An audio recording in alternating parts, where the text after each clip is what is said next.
Today I'm going to make a cabbage lasagna with some Parma ham, red onion, and I've got Kamut lasagna here, okay, which is a type of wheat, but it's just easier it's easier digested than normal wheat. So that's what I'm going to make today. I'm going to have used feta cheese and a little bit of parmesan. Here on the gas, have a look, Maya, I've got a bechamel on there. I didn't use, I used half a cup of olive oil, and a cup of brown flour, and I used soya milk as well. And so this is it. Just I did a normal roux, and then that's me just added more of the milk now, and I'm just waiting for that to warm right through. So when that's ready, I'll come back to you and we'll do the lasagna. Okay. Okay, this is come up to the boil now. Look, I've left it quite runny, so I put a whole. I'm going to switch that off. Look, as it comes to boil, but I want it quite runny because I need the liquid for the lasagna. I've put in, as I said, I used 1 cup of flour, half a cup of olive oil, and a whole litre of soy milk. So there's anything left in there. Okay. Oh, I haven't switched that off actually. Okay, so that's it switched off. So it's still a little bit runny. Like, because I've used brown flour, it's kind of bitty, but it's not a white sauce. But it is healthier. Okay. If you want that to be thicker, you would just put a bit more flour in, okay? So now we're going to start doing the lasagna. So I just need to, might want to have a look at the ingredients over here while I just go get a lid on. Okay. Right, off we go, excuse me. Okay, so what I'm going to do to start with, I'm just going to put a little bit of bechamel in the bottom of the dish. There's 4 of us, but there'll probably be about 6-8 portions in here. You know that we're big eaters, so what I'll do, I'll start with a layer. I can get that. That's it. A layer of lasagna. Okay. Just to start off. I've actually forgot to say I added some salt to a pinch of salt to the bechamel. Okay. So that's nice and salt. Actually, what I'm going to do is put some pepper in as well. It's white pepper. Put a bit of that in, just to add some flavour. Smells nice. Okay, so I've put in the lasagna here. Now I'm just going to put just raw cabbage. So that'll just cook. I'll take that big chunk out. Just put a layer of that in, then a layer of that. And I'll also put in some red onions. Can you come in close, Maya, so you can have a look? Can you see that? Okay, so I'll just put some red onion in there. And I'll just put, and this is fine sea salt, I'm just going to just put some salt on the cabbage, okay?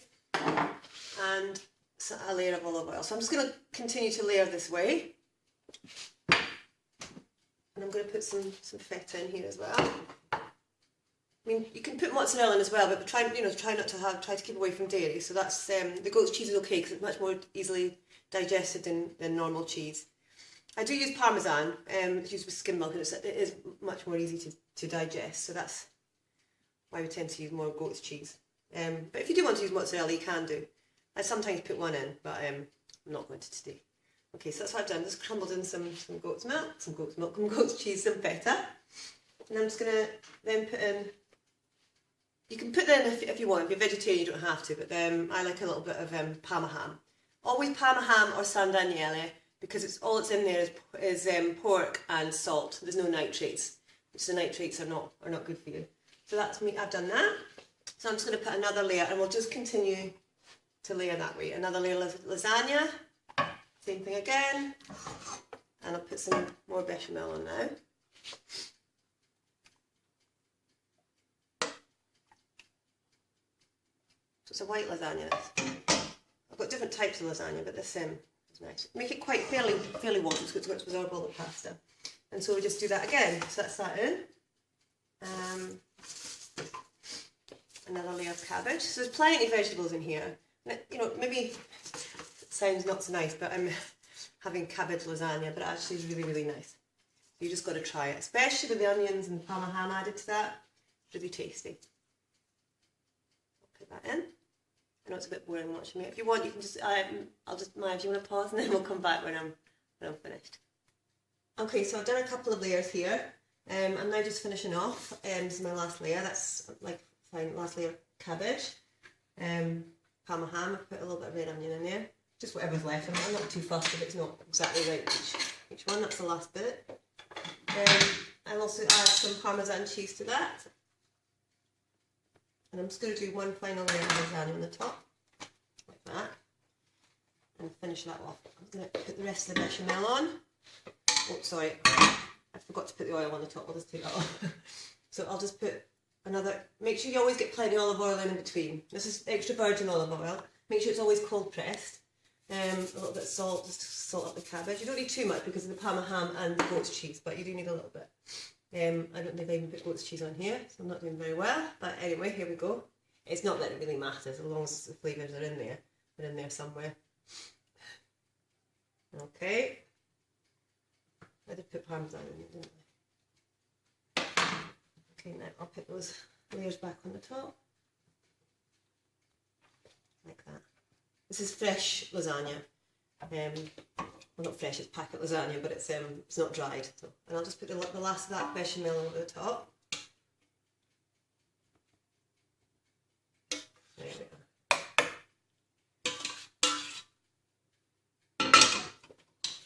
So it's fairly liquidy.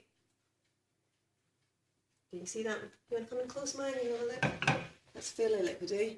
I'm not too fussed about the edges or anything. That's fine. And on the top, I'll just put some more cheese at the end here. Some more feta cheese. Because I've got a little piece left, so I'll use that bit of feta cheese. And that last little bit of Parmesan. And I'll finish that off. My hands are dirty. With a nice